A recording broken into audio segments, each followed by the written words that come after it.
Друзья, приветствуем вас на YouTube-канале Gagauz Media.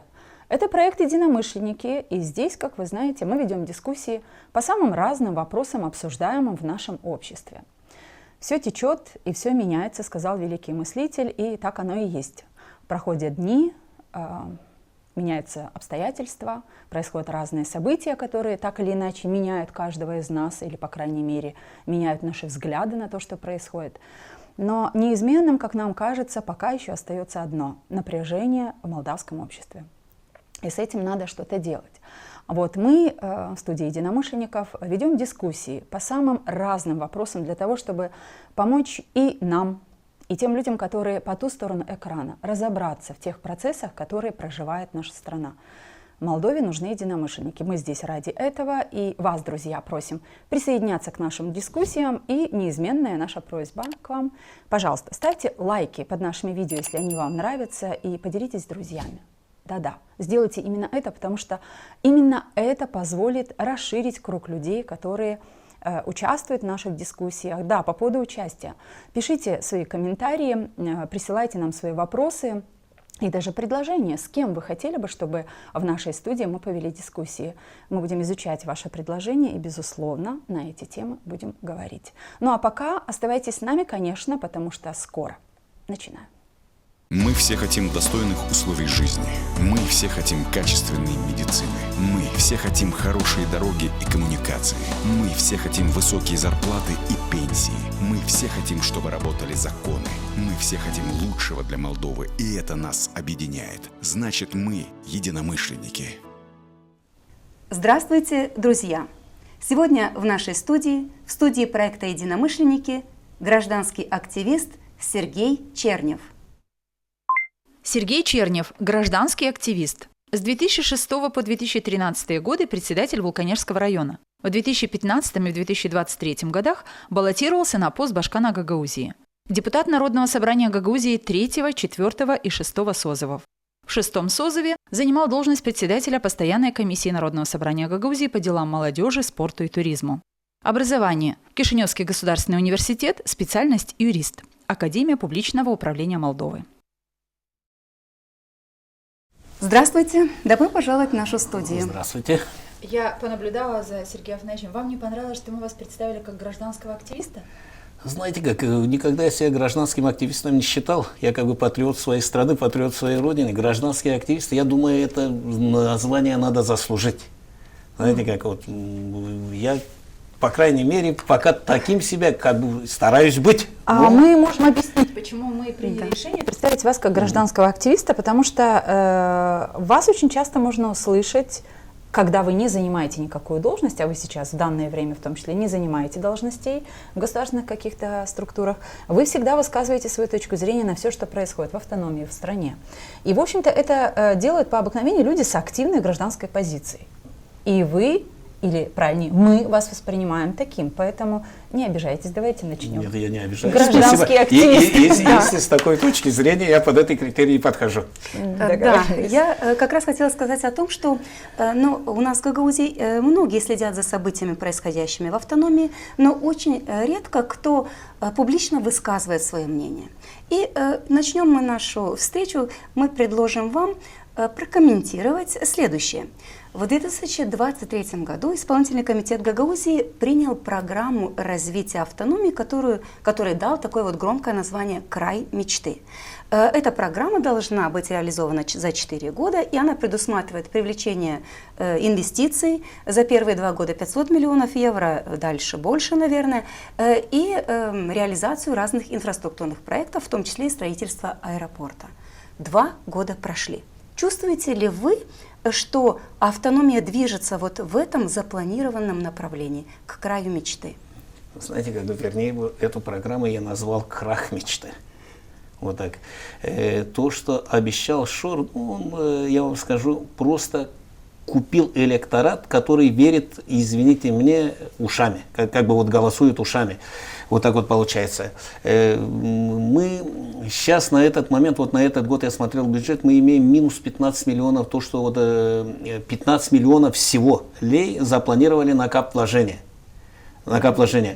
Урезали пособие в прошлом году урезали пособие вот по отопительному сезону. Или как, получали вместо 700. Ноябрь, декабрь не получали. Считай, в этом году урезали программу «Освещенное село», кстати, которую вы были инициаторами, и мы принимали в нашем созыве.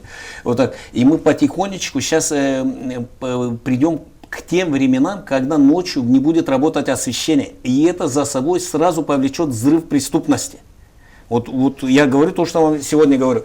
Обещанные 500 миллионов нету, а аэропорта нету. Это и заранее заведомо было видно, что его не сделают. Единственное, что весь их потенциал, или как они говорили, вот этот Гагаузленд, который сделали, мы хорошо пляшем, хорошо танцуем, как в последнее время танцевала Ирина Влах. Сейчас продолжают вот эти танцы, запудривают людям мозги, а будущего Гагаузии, к моему сожалению, я не вижу.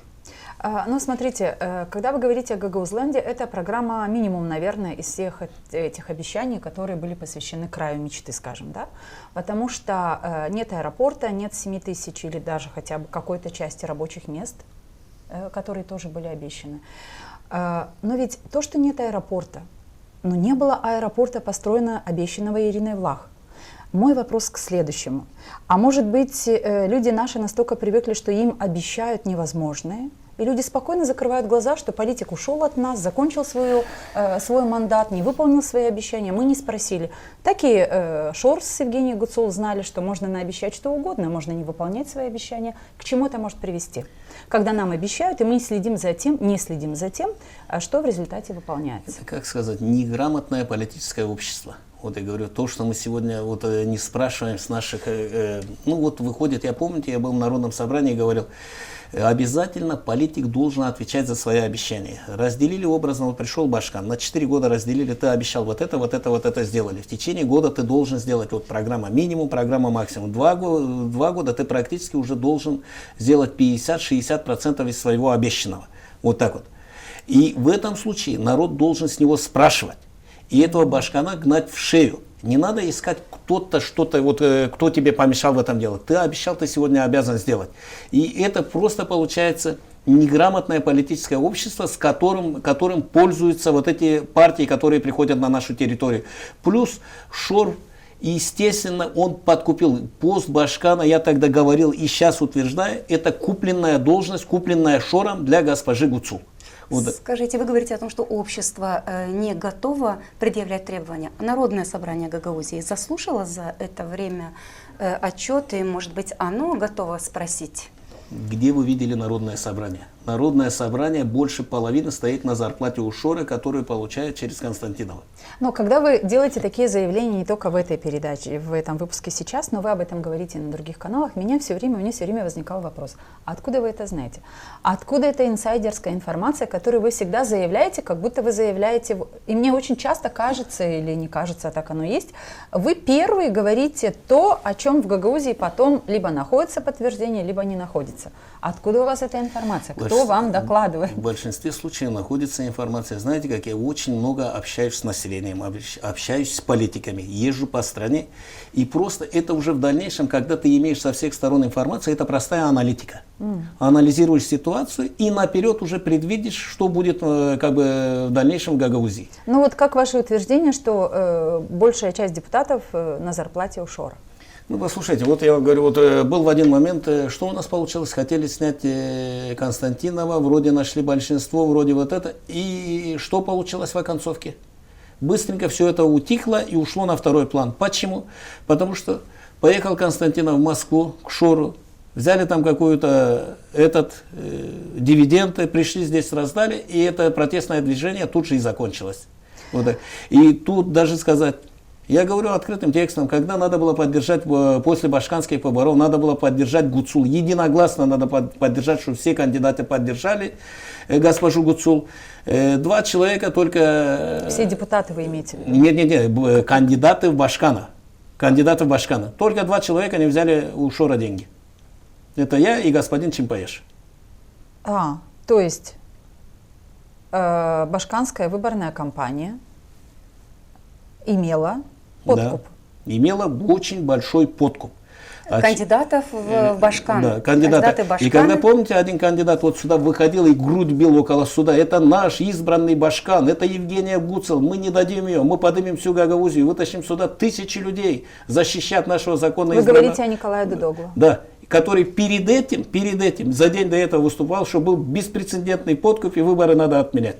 Посмотрите, Сергей Афанасьевич, люди, которые следят за нашей дискуссией сейчас, скажут, ну, вот это уже много раз слышали, к чему вы об этом говорите. И мой вопрос следующий. Вот эти истории, которые вы сейчас рассказываете, кто-то находится на зарплате у Шора, вы говорите о депутатах, вы говорите о том, что кандидаты или кандидаты, не вошедшие там, претендующие на должность Башкана, были как-то там подкуплены тоже Шором.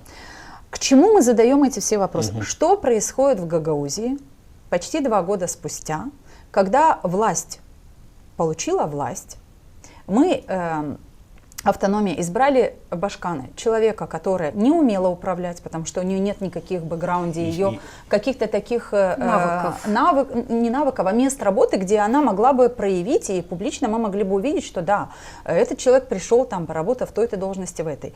То есть какой стала жизнь Гагаузии за эти 2 года, тогда, когда, извините, демократическим путем, как в результате выяснилось, потому что суд подтвердил мандат Башкана, мы имеем вот такого Башкана, как имеем.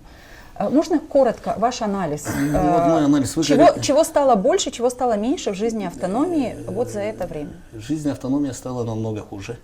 Вот я говорю, то, что есть. Многие люди уехали. Когда вы говорите, что суд подтвердил вот эти, как бы, законность вот этого, да? Я думаю, скоро суд, когда вот по открывшимся фактам, то, что работает полиция, по подкупу, по вот этому, этим судьям будет стыдно за то, что они приняли эти решения. В одном случае, ну, я не думаю, что эти решения принялись просто с точки буквы закона.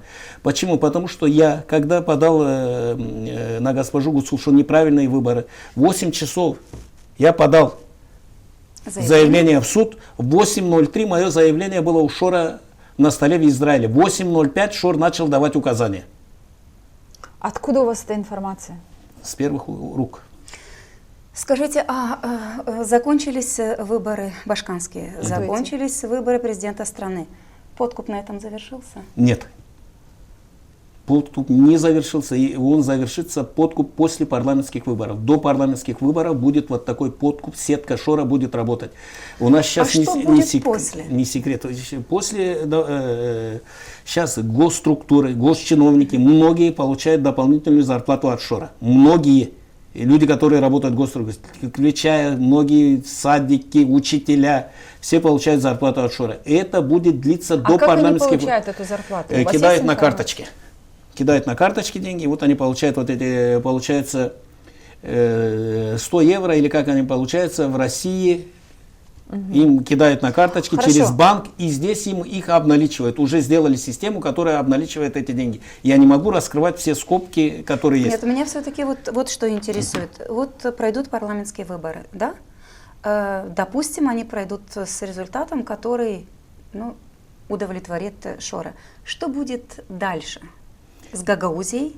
Что будет дальше с Молдовой? Со страной будет то, что сейчас с Гагаузией. Будет много обещаний, и никто ничего не сделает не это. Шору Гагаузия нужна вообще. Шора сольют.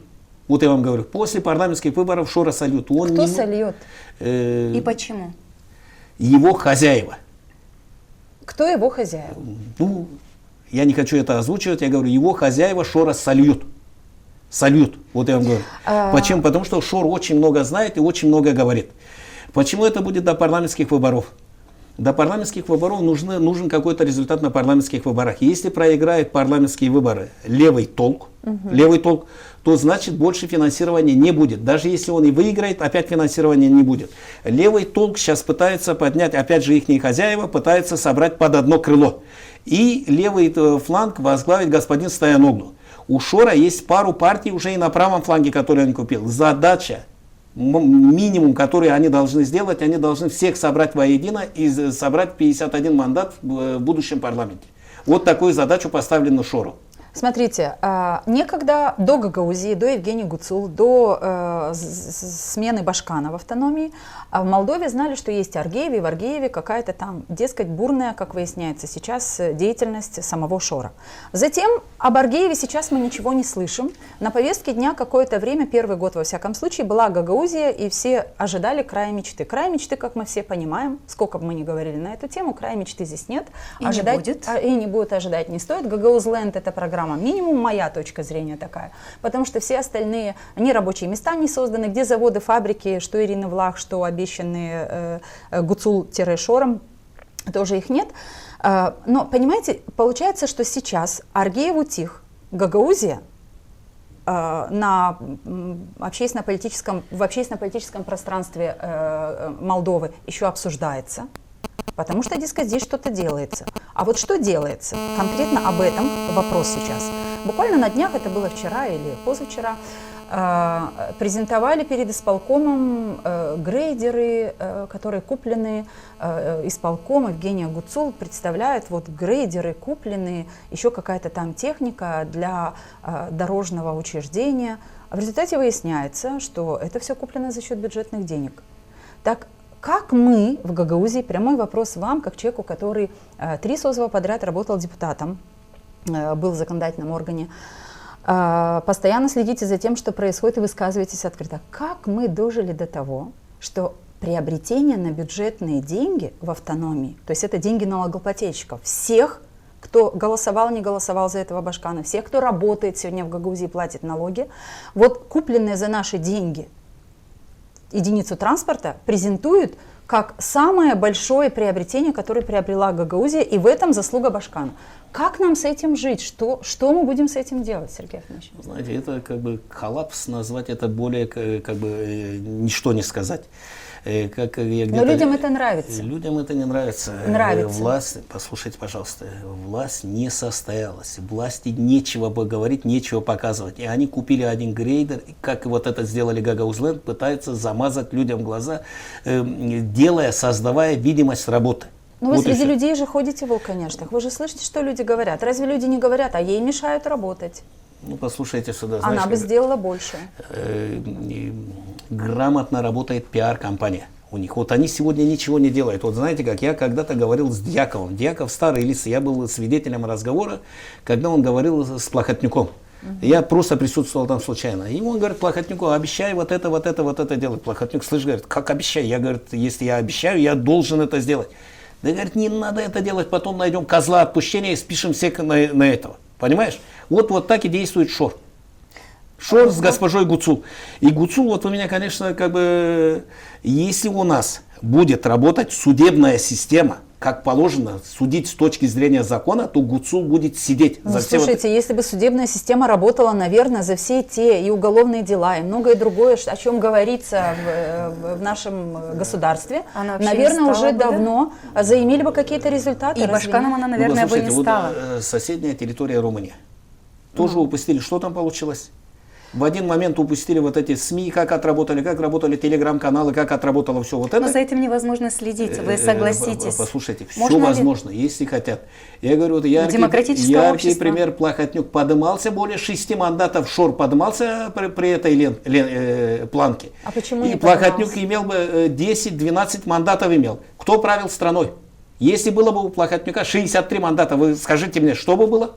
Был бы Шор здесь, где, в каком правовом государстве, вот наши кричат, вот Илья Узу, Михаил Влах, Влах кричат, что у нас нету демократии. Покажите, в какой стране. Берем 5 стран, вот берем Англию, Германию, развитые страны, правильно? Белоруссия, Россия, Турция. Вот так, отсюда взяли. В какой стране беглый вор, который имеет 15 лет тюрьмы, которого в закон, вступивший в законную силу, на площади представляет свой исполком?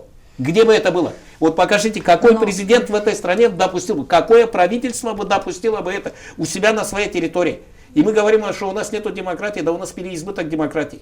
Хорошо, если у нас переизбыток демократии, и это происходит, люди все время в обществе нашем, гагаузском в том числе, говорят, что нет свободы слова. Да посмотрите на политиков. Та же Ирина Влах говорит, что власть запрещает. Очень много запретов накладывает эта власть. Ну, давайте Я не говорю про каналы, которые давайте были мы про закрыты. Ирину Влах потом отдельно поговорим, как бы об этом персонаже. Сейчас я хочу вам ответить на вот этот вопрос, то, что люди не верят в эту власть. Они видят, что... Значит, как не верят? Они деньги получают. Вы говорите послушайте, от этой власти. Послушайте, вот эта власть, шоровская власть, держится на деньгах. Ну, то, что Шор вытворяет здесь, то, что вытворяет образно Панов, вот эти, когда кричат, вот, выходят вон туда и орут, как вот... как вот эти, вот это, и видят люди, что их никто не наказывает, так вы извините. А почему их не наказывают? Потому их что не должны наказать за то, что они высказывают открыто свое мнение. Потому что, стоп, люди открыто свое мнение, когда высказывают, я только за. Я только за. Но вот вы же сами привели только что пример. Я только за. Какое правительство потерпело бы выступление Шора? Ну когда, вот какое правительство вот это приняло бы это? Но не было никаких реакций со стороны власти. Знаете, почему не было никаких реакций? Потому что власть, вот это слабая власть? Власть слабая, и Гагаузию пустила на самотек. Гагаузию пустила на самотек, а Гагаузия взорвет ситуацию во всей стране. А что вы называете Гагаузию пустили на самотек? Гагаузия самостоятельно действующее автономно-территориальное образование, согласно закону об особом правовом статусе Гагаузии, у которого есть полномочия диктовать Башкану, как должен поступать Башкан. Что у нас написано в уложении, уважаемые женщины? Ну, то, что является частью, вы хотите сказать? Мы являемся неотъемлемой частью молдавской вот это. И наши законы не должны противоречить законам и Конституции Республики Молдова. Правильно? Конечно. Что мы делаем в последнее время? Объясните мне, что делает вот эта власть в последнее время? так? Что делаем не так? Всякие высказывания против власти. Мы это делаем. Всякие действия против власти. Правильно? Но против Это власти критика. можно говорить. Послушайте. Кто сказал, что нельзя против власти? Кто сказал, что нельзя критиковать Критиковать. власть? Наоборот, власть нужно критиковать для того, чтобы власть понимала, что не нравится общественности, что не нравится людям. И это нормальное состояние. Мне кажется, что подмена понятий здесь неуместно, Сергей Афанасьевич. Критиковать власть, но оставаться при этом очень корректными. Свобода слова не означает свобода действий, не означает огульные, Рассказывание, действия. Все сказать. критика, конечно. Можно ответить? Вот, можно. Просто смотрите, нужно очень четко классифицировать. Давайте я вам критиковать отвечу. власть. Давайте я вам отвечу, чтобы вам Нормально было в более демократическом понятно. обществе. Да, в нормальном демократическом обществе. Когда раздают деньги на выборы, ходят с кульками с деньгами. Вот так, раздают деньги. Если Стоят власти на есть зарплате. рычаги. Стоп. Я вас выслушал, выслушайте, пожалуйста, и вы меня. И это документирует полиция, документирует прокуратура. Делает целые уголовные дела, и суды просто игнорируют вот эти дела, они не видят в этом составе преступления. Когда господин Стояноглу, мы нашли то, что украли сегодня нашу пшеницу, которая пропала, пропали гранты, он не увидел в этом составе преступления. Когда не увидел состав преступления в то, что было в кульке у Дадона, вы извините меня за это, когда отпускал Платона, который имел за собой еще кучу уголовных дел, отпускал за вот это, и это кто это разрешал? Кто это разрешал? То есть вы хотите сказать, что бесхребетная власть... Да, бесхребетная власть. Но подождите, давайте разбираться тогда. Если власть бесхребетна, как вы говорите, и за 2 года жизни гагаузской автономии при этом Башкане, которая так и не отказалась, как ее не просили депутаты, в том числе Тарнавский, много других депутатов и представителей общественности, отказаться от каких-либо связей с Шором, коль скоро она выбрана Башканом. Этого не произошло. И Гагаузия сегодня руководствуется кем, скажите? Кто решает? Кто решает дела? Шор решает сегодня то, что творится в Гагаузии. И нету такого понятия, как гуцул. Есть табуретка, мебель, предмет мебели, который находится в этом кабинете, Но которому суд подтвердил послушайте, ее мандат, пожалуйста. Сергей Афанасьевич. Суд подтвердил ее мандат. Я вам...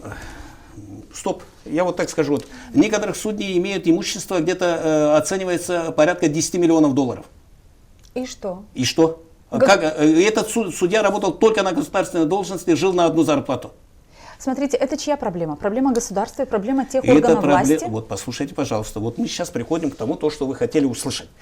Сегодня проблема не тех органов власти. Сегодня есть президент, есть правительство, есть парламент, которые регулируют вот это, то, что творится у нас в стране. Они ответственны, их выбрал народ, и они ответственны за это, правильно? Да. И на них лежит, и вот это то, что в правоохранительных органах получается, вот этот коллапс, правильно? То, что они не работают как бы... Либо они плохо работают, если этот коллапс имеет место быть. Значит, правительство, кто виноват в этом? У нас страна парламентская, парламент, правительство, президент. Они ответственны за то, что творится сегодня в стране. Президент гарант Конституции, гарант то, что соблюдается законность на территории этой страны. Правильно? Да. И сколько имеет президент сегодня мандатов? 63 или 62?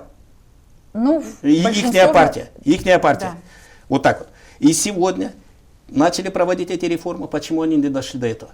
Я говорю еще раз, напоминаю вам, Плохотнюк имел 12 мандатов. Был такой бардак в стране. Так вы что, хотите возвращения Плохотнюка? Ждете? Послушайте, в такой ситуации, наверное, знаете, как лучшего варианта нету. Нет, ну, конечно, с этим можно поспорить. Я считаю, что с этим можно поспорить, потому что, нет, все-таки мы строим демократическое общество, в котором каждый человек имеет право высказывать свои мысли, свои взгляды, имеет право критиковать, но каждая структура должна выполнять свою миссию. Да, у нас в стране мы еще не дошли до того, чтобы работали законы в полной мере, для того, чтобы и суды, и другие инстанции выполняли. Но в этом-то и задача, и к этому, этом, мне кажется, направляет свои усилия руководство вы страны. сами признаете, что суды не работают. Но признаю, что там проблема есть. И тут же говорите, что признано судом. А я не согласен с этим решением суда. И многие не согласны, и многие юристы не согласны. Смотрите, тогда... Понимаете? Мы можем... И я больше чем уверен, что когда-то вот это рассмотрят и скажут, что это было неправильное решение. Ну, смотрите, когда-то это рассмотрят, но сегодня есть такая данность. И вот у Гагаузии есть такой Башкан, какой есть. Нравится. Я не голосовала за такого Башкана, если уж на то пошло. Это не Башкан, которого я привела к должности, лично я, своим гражданским голосом. И мне очень многое не нравится, но никаких других возможностей относиться к ней как к избранному лицу нет, потому что так проголосовало большинство. Вот мое видение, знаете как, чтобы Гагаузия имела будущее. Кишинев просто обязан здесь назначить внешнее руководство. Почему? Потому что Гагаузия в таком виде, она идет к самоуничтожению. Это во-первых. И если она самоуничтожится, Гагаузия, это одна сторона медали. Но я боюсь, что она уничтожит всю нашу страну. Почему? Шор имеет сегодня 15 лет тюрьмы. Шору надо взорвать в ситуации в стране, чтобы поменять здесь строй, чтобы уйти от вот этого уголовного дела своего. Почему? По-другому он от этого не уйдет. И вдобавок, я думаю, и у него будет еще одно уголовное дело за подкуп, и еще будет дополнительный срок. Понимаете, Шор сегодня бизнесмен, и он никогда не будет влаживаться просто так впустую. Вот и сегодня многие суды, судьи, не многие, некоторые судьи, я не буду говорить про всю судебную систему, потому что не надо говорить. Почему? Наверное, потому что есть судьи, честные судьи, которые работают с точки буквы закона. Но есть некоторые судьи, которые взяли позицию выжидательную. Вот есть дела в суде уже 2 года по Шору, по подкупу, начиная с выборов Башканской гонки, есть по подкупу, которые дело в судах. И судьи тянут, откладывают их на полгода, на 3 месяца, на 4 месяца. Если вот эти суды выйдут, а там доказательная база очень крепкая, очень хорошая, они будут поднимать вот эту доказательную базу, которая будет говорить, что вот она, вот доказано, деньги брал. В совокупности это повлияло на результаты выборов, то как тогда вот эти судьи, которые проголосовали, приняли Гуцул, как они тогда будут в тот момент действовать? Но, знаете, и тогда, понимаете, они почему ничего не боятся, эти судьи? Потому что судьям не придется отвечать за это. А если бы пришло и было бы решение закона, что в совокупности вот этих признали выборы недействительным, почему? Потому что был подкуп. Не произошло. Потому что, послушайте, пожалуйста, не произошло. Почему? Я говорю, что некоторые судьи взяли выжидательную позицию, ждут, пока сменится власть, чтобы потом образно от той власти не иметь проблем. Хорошо, тогда у меня такой вопрос. Вот правление Гуцул-Шора в автономии, на самом деле так это и есть, это правление Гуцул-Шора либо Шора-Гуцул, без разницы, от переменными слогам их сумма не поменяется. Мы видим в последнее время чаще всего, что Константинов, Гуцул, еще какие-то представители законодательного органа либо исполнительного находятся на каких-то крупных мероприятиях, которые проводятся где-то там в Москве. И вот власть, с которой не сотрудничает сегодня Кишинев, власть автономии, с которой не сотрудничает Кишинев, с которой не общается сегодня ни одна международная организация, от слова «ни одна», она сегодня проводит самые свои крупные мероприятия в Москве.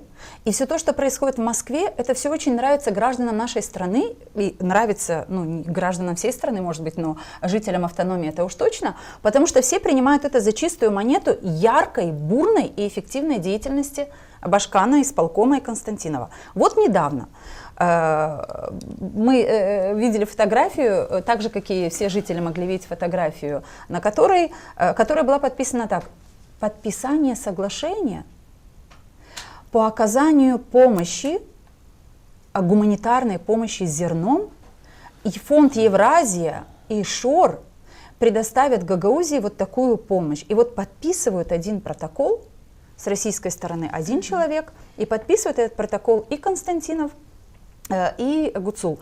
Вот как вы к этому относитесь? У меня первый вопрос, который возник, глядя на эту фотографию, а зачем двум представителям Гагаузии подписывать один протокол намерения? Это нужно для фотографии только? Или что это такое? Или это настолько уже гюльмя алыла на гагаузском говорят, да? Есть у нас такое слово, высмеивают наших людей, которые, ну это же надо чуточку понимать, но зачем двум представителям Гагаузии подписывать намерение, которого не произойдет? Послушайте. А может быть произойдет, может быть Сергей Афанасьевич хочет сказать о том, что если обещали, подписали на таком высоком уровне, то это топливо дизельное и удобрения и так далее не дойдут. Да давайте быть реалистами. Ну как реалистами в Народном собрании Гагаузии рассматривали это предложение и голосовали за то, чтобы обратиться в парламент. Вот так на меня прете, как будто я это принимал. Я вам пытаюсь объяснить, а вы мне пытаетесь сделать каким-то виноватым в этой системе. Нет, мы наоборот хотим вашего взгляда на это. Вот мой взгляд, я пытаюсь, а как объяснить, как это делать? Вот я вам объясняю, как это делать. ШОР ничего не сделает. Сегодня Россия стоит под санкциями. Даже если вдруг, я не знаю, откуда им разрешат провозить эту пшеницу, откуда на космическом корабле сюда закинут. Народное собрание обратилось в парламент. Народное собрание, я вам говорю, стоит на зарплате у ШОРа и Народное собрание. Нету у нас Народного собрания, нету у нас исполкома. У нас есть ШОР, который баламутит через Гагаузию всю страну. Надо научитесь вы это принимать. А народ, чтобы молчал, народу платят. Вот и все. А вы знаете, когда... Вот говорю то, что творится. А Гагаузия у нас есть? Нету Гагаузии. Вот говорю, почему я вам пытаюсь объяснить. Вы мне пытаетесь объяснить какие-то нормы закона. Вы сели с шулером играть в карты. С 4 шулерами ты села в карты играть. Как ты с ними будешь играть? Слава богу, что мы в карты не Нет, играем. Нет, говорю, образно говорю вам. Сегодня Народное собрание под ШОРом, исполком под ШОРом. А народ, чтобы молчал, народу просто дают вот эти подачки. Хотя государство, если был бы хороший исполком, было бы хорошее Народное собрание, в 10 раз больше можно было бы давать этому народу. Не по 1000, а по 2, по 3 тысячи лей. Можно было давать законно. Можно было помогать этим аграриям. Можно было. А что мы делаем? Мы сегодня сами своими руками... можно было, если бюджет... Вот послушайте, да есть у нас бюджет, воровать не надо. Воровать не надо, есть бюджет. У нас идут европейские гранты. Турция помогает постоянно. У нас есть кому помогать, есть с кем работать. У нас некому работать. Вы извините за это выражение. Некому а власть, которая где? в Кишиневе, это допускает. Вы извините, вот я говорю то, что она это допускает. По своей наивности или по своей, я не знаю, как вот не имеет политического опыта или не имеет управленческого опыта. Вот получается. Вот я вам говорил, вот коммунисты выбирали, вот у них контингент был лучший из лучших, они выбирали лучших из лучших. Социалисты пошли, они выбирали лучших из худших. Демократы, он не смотрел ни на что плохотнюк, как бы его хаим. Я не сторонник, но я говорю то, что было у него. У него были министры все подобранные. Он не брал по верности, по вот этому. Он смотрел, вот потянет вот этот вперед. Он брал специалистов на свои места. И что у него было, он спрашивал с каждого, ты сделал это или не сделал. Все. То есть сегодня этого нет? Вот так было. А сегодня выбрали худших из худших. Посмотрите на этих министров.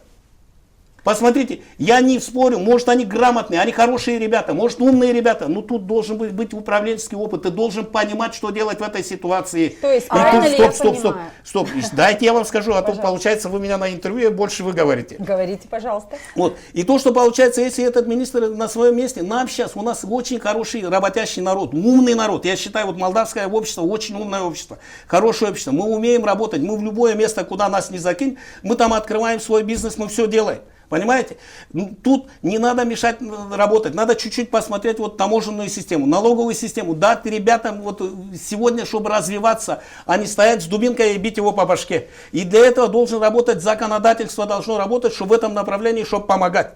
Понимаете? И у нас тогда пойдет работа. Вот у нас вот спрашивали Сергей Константинович, он снялся и ушел на север работать. Все. Мы говорим о Сергее Чимпаеше. Снялся. И он говорит там, и председатель района, и примары, все бегают около меня. Чем помочь? Полиция пришла, налоговая, а ну покажите, что, где мы вам можем помочь. Вот так надо относиться к бизнесмену. Вы говорите о том, что Сергей Чимпаеш и депутат многих созывов, известный депутат из села Тамай, свой бизнес перевел на север Молдову, переводит. Вот и причиной стало что? Причиной стало вот это отношение гагаузских властей к нашим бизнесменам, к нашему обществу. И вот эти люди, которые берут по 200 лей за голос, вот которые получают, вот эти агитаторы, которые бегают, вот они добились своего. Вот они добились своего, что от нас ушел весь бизнес. Практически Гагаузия экономически перестает существовать. Все. Смотрите, об этом, если вы говорите, это утверждение, что Гагаузия перестает существовать экономически, ваше утверждение, тогда вы одновременно с этим, 5 минут назад, вы говорите о том, что у Гагаузии есть деньги, есть ресурсы, есть все, можно развиваться. Ну, смотрите, глядя на бюджет 2025 года... Федоровна, вы не цепляйтесь за слова. Я вам сейчас пытаюсь объяснить, вы говорите, у нас есть деньги. У нас деньги есть, но нам не надо воровать эти деньги. Нам надо было идти бизнесу навстречу, помогать ему. Но мы сами, Гуцул с Шором, вырыли вот эту яму, в которую Гагаузия скоро упадет. А Гагаузия уже на краю пропасти стоит. Смотрите, вот Сергей Афанасьевич, то, что вы говорите об этом, зная дело изнутри, потому что вы были депутатом Народного собрания Гагаузии, вы анализируете, вы разговариваете с бизнесменами, вы изучаете, что происходит в стране и в Гагаузии. Правильно я понимаю? Теперь я хочу, чтобы на мгновение и вы, и мы поставили себя на место человека, которому, как вы в этой передаче говорите, перекидывают какие-то деньги, потому что осуществляется все еще тот подкуп. Да? Это сотрудники, там, учителя или другие работники госучреждений.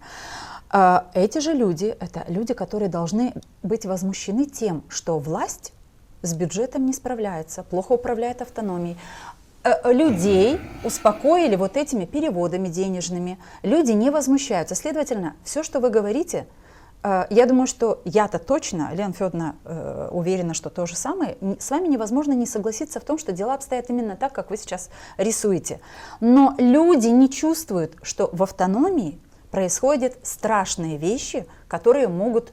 не знаю. Поставить крест на существовании самой автономии. Они на самом деле страшные, потому что ни в одной... Могу вам сказать, вот так, чтобы вас не удивились. Людям эта автономия уже, знаете, как... уже неинтересно. Вы так думаете? Почему? Потому что сделала автономия для людей Гагаузии? Объясните мне. Вот я сейчас вам задаю вопрос. Но почему? Что сделала? Нет, вот я вам объясню, что сделала? Что сделала? Вот я вам говорю, что сделала автономия для людей? Ну как что? Возьмем даже наш СОЗа. Столько было принято хороших законов. Они работали сегодня, на... знаете как, вот вы давно не были... Вот, это хороший вопрос, что сделала автономия. Вот я вам отвечаю вопросом на вопрос. Я считаю вас очень хорошим депутатом того созыва, который очень много сделал в Авдарме, а про Екатерину Федоровну вообще даже могу написать, как она сказала книгу, то, что она сделала в Чешмекее. Выбрали? Выбрали? Знаете, что интересует наших людей? Сегодня и сейчас. Не важно, что ты больницу сделал, не важно, что ты сделал этот садик, то, что вы сделали питание, что ты сделали свет. Сегодня Шор понял вот это. Сегодня и сейчас, что ты дал мне? Вот так вот говорят, и все. Вот это и закопает нашу автономию. Оно уже закопало. Вот эти люди, послушайте, пожалуйста. И когда вы говорите, что вот получают учителя. Учитель, есть учителя, которые получают 15-16 тысяч лей, но берет еще тысячи лей от Шора. И он вот этим 15-16 тысячам лей не говорит, спасибо, что государство заплатило. А вот мне Шор дал вот эту 1000 лей. Вот в чем проблема наших людей. Вот куда вот мы выходим. И когда мы говорим, Тарнавский, вот я считаю, идеал депутата, который есть. Что сделало с ним Народное собрание? Какой-то Константинов, которого выбрали, вон там 180 человек, которые туда их свозили, возили. Илюша Узун, который там 180 или 189 человек голосующих. Этот Гайдаржи, который там 120 человек выходит. Они сняли этого человека, за которого проголосовали 2000 человек. Смотрите. Послушай, и вы, когда хотите, задаете такие вопросы, я вот отвечаю вопросом на вопрос. И Гагаузия в таком вот ракурсе, если пойдет дальше, с такой политической элитой и с такими людьми, которые, извините меня... Но их выбирают люди. Сегодня послушайте сюда. Люди, которые платят, которые выбирают за деньги, вот мы вот это и имеем. Вот и все имеем. И сегодня я не буду врать, у меня есть семьи, которые во время башканских выборов 90 тысяч лей семья заработала. 90 тысяч лей за 50 дней. И извините меня, пожалуйста, тоже говорю вам, как бы, чтобы суды не показались как бы такими, что они судят по закону. Кто знал эту Гуцул до этого? Понятно, никто. Кто ее знал? Ее в Итулии толком не знали, и она пришла и выиграла выбор. Это о чем говорит? Это о чем говорит? Давайте чуть-чуть посмотрим вот таким вот образом на девчонки, вот я вам задал вопрос, а то у нас получилось вот диалог как бы в одни ворота. Пожалуйста. Я поняла. Сергей Афанасьевич, как вам наш чай? Чай хороший. Надо попробовать. Облепиховый. Мы предлагаем попробовать нашего чая. Надо чуть-чуть, наверное, сменить Нет, все нормально, все хорошо. Все хорошо, но мы продолжим через несколько секунд. Мы приступаем к нашей рубрике, которая называется «Люди говорят что?». И мы тут будем задавать наши короткие вопросы для того, чтобы получить от Сергея Чернева короткие ответы. Друзья, подписывайтесь на наш канал, кто это еще не сделал, поделитесь ссылкой и ставьте лайки, потому что мы хотим, чтобы у нас было больше людей, которые следят за нашими дискуссиями.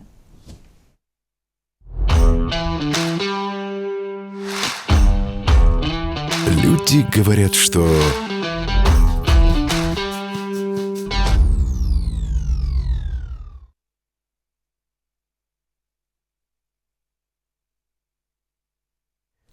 Сергей Афанасьевич, люди говорят, что вы яркий сторонник ПАС.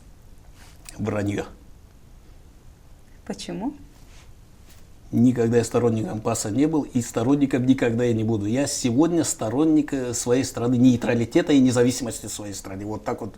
А разве ПАС претендует на нейтралитет или на независимость? Я сказал, я не ее сторонник. Вот и все. И ничего общего с ПАСом не имею. Я бы был сторонником ПАСа, поверьте мне бы дали какую-нибудь работу, я бы уже работал. Вот и все. Как многие в Гагаузии это сделали. Люди говорят, что власти страны не хотят налаживать контакт с автономией. Вранье. Власти страны сегодня готовы наладить контакт, но с кем говорить? Здесь не с кем говорить. С кем говорить? С представителями, кого назначил ШОР. ВОР назначил своих представителей. Это равносильно, что власти страны должны говорить с ШОРом. Вы так утвердительно говорите, вы знаете, что власть готова говорить с автономией? Власть готова, власть встречалась с примарами, разговаривала не раз. Сколько раз встречалась, и где встречались? В Капчаке, в Чадрлунге или где встречались? С примарским корпусом. Да, с примарским корпусом, которые вышли... С бизнесом. Да, с бизнесом встречались. И что сделали бизнесмены? Что сделали власти после этого? Когда надо было поддержать власть, пошли поддержали Стояноглу. Все. Власть готова к диалогу. Мы просто не с кем говорить здесь. В стране, как бы в автономии, не с кем говорить. Люди говорят, что не считают коррупцией подкуп на выборах. Ну, знаете как, это люди так говорят, но вот эти подкуп на выборах потом влияет на дальнейшее будущее страны. Я считаю, что это коррупция, и за это надо наказывать, привлекать не просто к штрафам, а к уголовной ответственности. Сергей Афанасьевич, люди говорят, что бюджет Гагаузии кормит только чиновников. 100%. 100%. Вот когда вы задали вопрос, я сказал, что имеет Гагаузия от исполкома, что имеет гагаузский народ именно от автономии. Скажите мне. Вот, вопросом ответили на вопрос. Поищем ответ на этот вопрос. Люди говорят, что они разочарованы в политической элите автономии. Люди разочарованы не только в политической элите автономии, но и в политической элите всей страны. Люди говорят, что сложнее стало вести бизнес в Гагаузии. Перед этим я бы сказал, ЧМПШ снял свой бизнес и отсюда ушел. Все. Он один или вы знаете еще таких? Очень многие перерегистрировались в соседние районы. И налоги, которые шли к нам, сейчас идут в соседние районы. Автономия экономически скоро перестанет существовать. Все, автономия держится только на вот этих, знаете, как есть сельхозники, вот эти, которые сейчас отсюда не могут взять 1000 гектаров земли, взять отсюда, встать и уйти. Вот держится пока на них. Но это тоже как бы недолго. Почему они тоже перерегистрируют свои предприятия в соседних районах и здесь будут только платить налог на землю? Люди говорят, что автономия могла бы развиваться эффективно и без той помощи, которая поступила от Европейского Союза. Знаете как, если бы у нас было хорошее руководство, сократили бы вот этот аппарат госчиновников, может быть, мы и развивались бы, может быть, мы развивались. Если мы бы имели свою налоговую систему, где-то окно в таможне, вот так вот, что мы могли работать сами. Вот я тогда не спорю, но сейчас, в этот момент, просто автономия, бюджет страна не потянет то, что у нас сегодня в стране творится. У нас была разруха, не было дорог. Посмотрите, вот эти школы, садики валились, сломались. И просто так, своим бюджетом мы их бы вытащили бы очень трудно. Но не спорю, что вытащили бы. Вытащили бы, если бы чуть-чуть затянули ремешки. В бюджете на 2025 год исполнительный комитет заложил увеличение затрат на содержание чиновников административного аппарата. Что по этому поводу скажете? Этого, вот я сказал, надо затянуть. У нас очень раздутый штат чиновников. Он начался от Ирины Влах, а эти уже дальше своих пытаются назначить на какие-то места. Почему? Потому что теряют свой рейтинг, некому за них бегать. Шору им платить, получается, уже накладно очень много платить, и он пытается их раскинуть на зарплаты, здесь поставить в госструктурах. Вот то, о чем вы только что сказали, это сущая правда. Так именно и обстоят дела. Но у меня вопрос, почему люди не хотят об этом знать, и даже тогда, когда они об этом слышат, наши жители автономии, они не считают это важным для того, чтобы на этом акцентировать свое внимание и требовать, чтобы деньги налогоплательщика тратились разумно. Вот Лена Федоровна говорила об увеличении штатов. В районных администрациях автономии работает 60 человек. Нужны ли эти структуры автономии? 60 человек, дублирующие какие-то Я роли. сам работал в районной администрации. Если она работать должна по уму, они нужны. Сокращать надо здесь в Камрате. Районная администрация стоит на месте. Она знает все, что творится там в городе, в своем районе. И для этого они должны иметь свой бюджет, который забрал еще Формузал. Этот бюджет он все перекинул сюда. Почему? Легче работать на месте, решать эту проблему. И вот эти РАНО, они должны были быть на местах. В каждом районе должны были быть РАНО, а не здесь управление образования. И когда приходят не учителей гнать в Камрат, а РАНО должно приезжать и там делать вот эти образно какие-то там собрания, вот это делать. Районные администрации должны существовать, но не в таком виде, которых их сделали Ирина Сергей Влах. Игнатьевич, но ведь это же какой-то сюр, потому что такое огромное число чиновников при бюджете, который могу я вам есть. сказать? Все, я отвечаю вопросом на вопрос, чтобы мы не теряли время.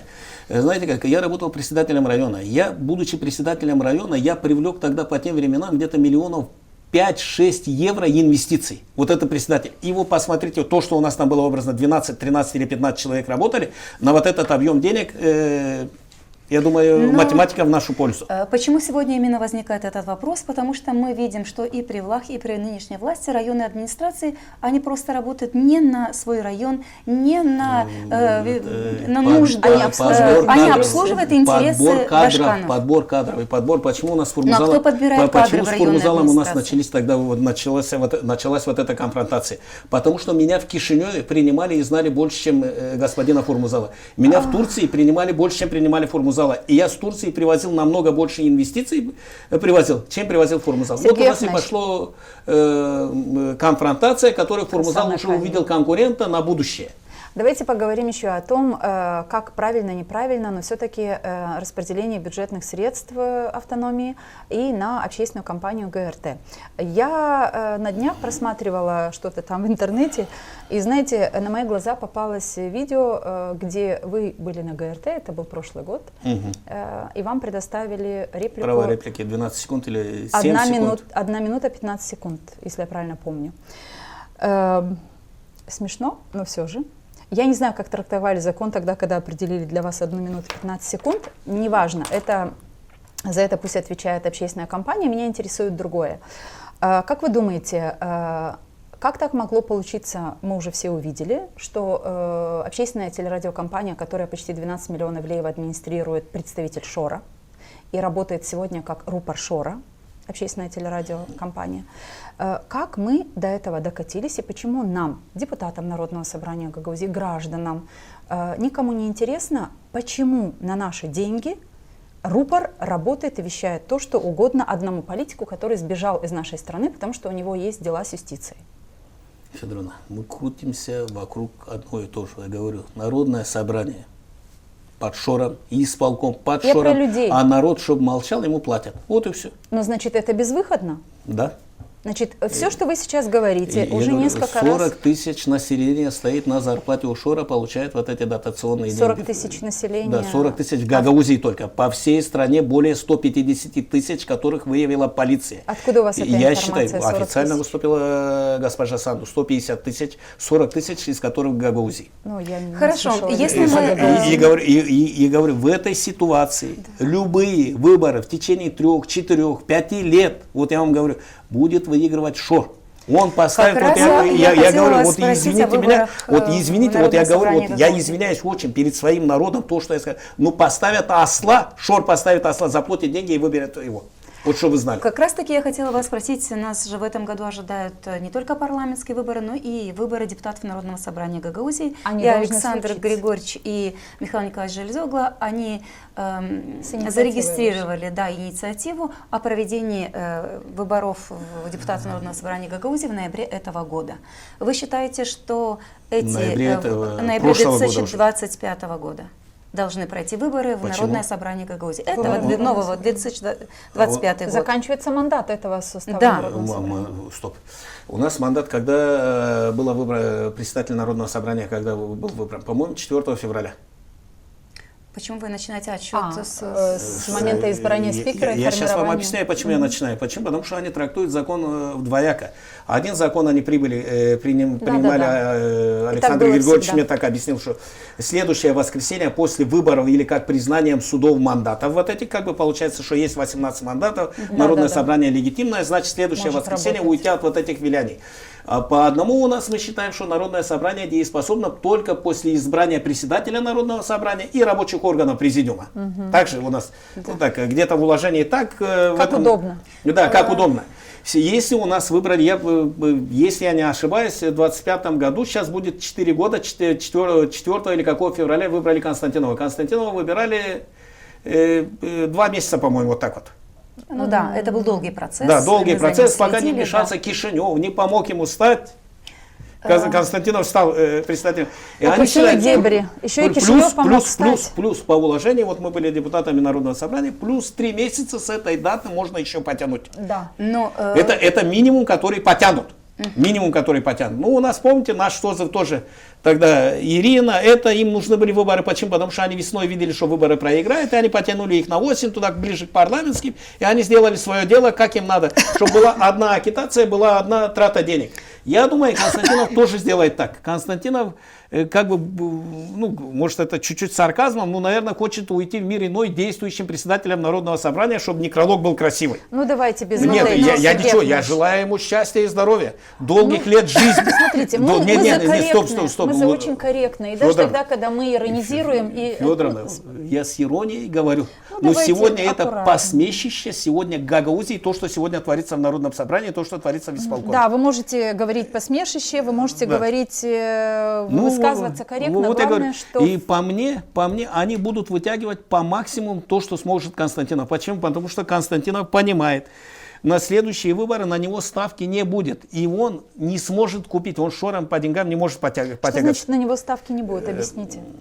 В Ферапонтиевке точно так же 120, 140, 150 человек проголосуют за Константинова, и он точно так же получит мандат. Вы в этом сомневаетесь? Да. Почему да? Почему? Яркий пример вам говорю. Ни один социалист сейчас не возьмет ничего. На кого при чем покажет тут шор. социалист? Послушайте, я говорю, самая крепкая партия. Кто у вас треснул тогда на выборах? Не социалисты? А меня лично, Да. меня никто не трескал. Нет, ну образно. Потому что Я извиняюсь. заблудили. Вы выиграли выбор. Выиграли. Я извиняюсь, неправильно сказал. Выиграли выборы кто? Социалисты? Что сделали? Представитель социалистов. Представитель социалистов. Что сделали тогда социалисты? Кому-то Что пшеничку, они кому-то чуть это, кому-то то. У меня прямо... Выиграл тот, кто подкупал Да, зерно да, или еще да, чем-то. да, Я да, этим да. не занималась, Вы поэтому не за занимались. меня не Стоп. проголосовали. Сейчас я говорю. Да. Сегодня, я вам скажу, вот была предвыборная кампания башканская. Представитель социалистов, представитель был Шора. Были агитаторы, которым социалисты платили по тем временам 3000 лей. Было очень хорошие как бы, деньги. Социалисты были все агитаторы, все село записывалось с ним в агитатор. Пришел Шор, Шор сразу дал 5. Социалисты дали тоже 5. Шор дал 10. Социалисты бегали, искали дать 10. Шор дал 15. Социалисты не потянули. Вот то же самое будет и сейчас на вот этих выборах. То же самое. И Шор выиграет из 35 депутатов 35. И эти депутаты, такие как Орманжи, Гайдаржи, Кадын, вот эта вся, как бы получается, когорта, они понимают, что на них ставки не будет. Шор поставит везде своих людей. Слишком дорого обошлись ему эти депутаты. Он заплатит сразу за 35 депутатов, сделает народное собрание, поставит председателя народного собрания, даже не обязательно с Гагаузии. Возьмет того же Бережану Саргеева, притащит сюда, и его сделает председателем народного собрания. И вот тогда вся страна ахнет и ахнет вся Гагаузия. В смысле ахнет? Вот, Тогда получат то, что хотят. ахнет от высказывания то, что будет делать Гагаузия. Гагаузия нужна, чтобы взорвать ситуацию в стране до парламентских выборов. До парламентских выборов. Шору выгодно сделать сейчас эти выборы, ну, как бы депутатов Народного собрания. Но Константинов и все депутаты вот сейчас упрутся рогом. Вот сейчас будет коса на камень. Мне кажется, что и предложение от Александра Григорьевича Тарнавского, от Михаила Николаевича Железогла, оно инициировано именно потому, что они видят, что нынешнее Народное собрание Гагаузии, оно бездействует и не может принять какие-то... Следующее будет еще хуже, чтобы вы знали. Следующее будет еще хуже собрание. Вот смотрите. Если Кишинев не назначит здесь внешнее управление, то, что Как это возможно? Но если назначить внешнее управление... На каких основаниях Кишинев может назначить тут внешнее управление? Но На это основании конфликт чего? яркий, и тогда, возможно... Они конфликт, когда подкупали население. Это не конфликт. Не конфликт, что сейчас купят Народное собрание. Это не конфликт. Это не конфликт, что сегодня делаем высказывания против страны, против нейтралитета, против независимости страны. Это не конфликт? Объясните мне. То, что выходит вот сюда один дурики на площади орет, долой вот это, мы президента не пустим сюда. Президент по своей стране ездит за закоулками. Это не конфликт, вы меня извините. Это не конфликт. Я хотел бы увидеть, как они Путину перегородят дорогу. Как будут вон там стоять с плакатами и орать, кричать. Я очень хотел бы это увидеть. Я очень хотел увидеть, как это в Германии сделать, как в Румынии сделать, как в Англии сделать, как в Беларуси и Лукашенко это сделает. Я очень хотел бы это видеть. И это вы не конфликт? Вы меня извините, сегодня уже, вот понимаете, страна может потерять свою независимость, а потеряем ее просто почему? Потому что нам эта независимость упала с неба. И если кто-то хочет идти на запад, пожалуйста, кто-то хочет на восток, пожалуйста, оставьте эту страну, чтобы она была нейтральной. Мы вот этот нейтралитет будем еще искать, плакать, то, что мы его потеряли. А это будет только из-за того, что мы за нее не проливали кровь. Сергей Иванович, упаси Господь, чтобы нам, гражданам этой страны, либо гражданам любой другой страны, приходилось проливать кровь. Мы видим, что творится в соседней стране. Кровь Украины. Тоже начиналось все вот так с маленького. Давайте, смотрите, слушая сейчас вас и ваш прогноз на то, что последующие 5 лет, вы говорите, будут выигрывать Шор, и вот вы понимаете, дело в том, что тогда в каком хаосе сегодня пребывает страна? И тогда, когда мы имеем избранные органы, законом избранные органы, имеющие соответствующие полномочия и ответственности для того, чтобы отвечать за те или иные вещи в стране, сегодня получается, по-вашему, если вы говорите о том, что Шор и следующие выборы будут подкуплены, и депутаты Народного собрания будут все от Шора, и Константинов то-то, то-то сделает, о чем это говорит? Полный хаос. И у людей, у которых есть другая точка зрения, которые хотят жить в демократическом государстве и хотят, чтобы автономия не закрывалась ни экономически, ни культурно, ни политически, никак, а продолжала жить, существовать и приносить пользу гагаузскому народу в сохранении своего языка, культуры и т.д. и т.п., как этим людям оставаться, жить в стране и в автономии? И как этим людям проявлять свой голос, потому что мы сегодня не слышим других голосов. То есть мы знаем, что люди получают какие-то деньги от Шора, мы знаем, что кто-то является членами команды Шора, но на фоне этого мы знаем еще и есть недовольные, которые были в команде у Шора, которые ушли с команды Шора, которые не получили какое-то финансирование. Я не получала согласия у тех людей, с которыми я общалась из этой команды, которые рассказали какую-то информацию, почему они ушли из команды, что там деньги не выплачиваются за обещанные. Не знаю, там кто в каких структурах работал и кому сколько обещали, но там тоже есть трещина. И мой вопрос, что должно произойти в нашем гагаузском обществе, где есть достаточно много смелых, думающих и анализирующих эту ситуацию людей, что должно произойти, чтобы появилась какая-то другая сила, которая будет действительно говорить: слушайте, люди, надо спасать сегодня автономию, чтобы завтра, послезавтра смочь спасать и страну. Страну надо спасать, и автономию надо спасать от вот этих вот пришельцев с мешками. Я понял. Знаете как, надо, чтобы поменялась политическая чуть-чуть элита. У нас сейчас, не буду врать, вот дети учатся в школе, чтобы уехать из страны. Быстренько, чтобы взять какое-то образование, и все. У этой страны, вот я говорю, вот, не будем говорить про страну, у автономии нету будущего. Нету будущего. Почему? Потому что мы не смогли обеспечить своих детей, чтобы они остались здесь. Я, когда вот была предвыборная кампания, я что говорил? Мы должны взять 3 направления: здравоохранение, образование, экономика, плюс верховенство закона, чтобы на нашей территории работать. Говорят все башканы, но никто не соблюдает, понимаете? Все там начинали, говорили, расписывали программы, мед будем делать, вот это будем делать. Знаете как, меня спрашивали, вот программа, вот я вижу, что я должен делать. Вот 3 направления, которых мы берем. Нет, ты мне дай на бумаге ее. Занимались бюрократией. У нас первым делом надо, чтобы были грамотные, образованные и здоровые дети. Как это возможно сегодня? Это возможно. Вот я даже вот смотрю, вот знаете как, я ходил по школам. Вот ходил по школам. Школы, вот извините, есть школы, которые где-то вот, ну, как более-менее, а есть школы, которые в упадке. Вот я вам говорю. Какие школы? Нет, инфраструктурно в упадке.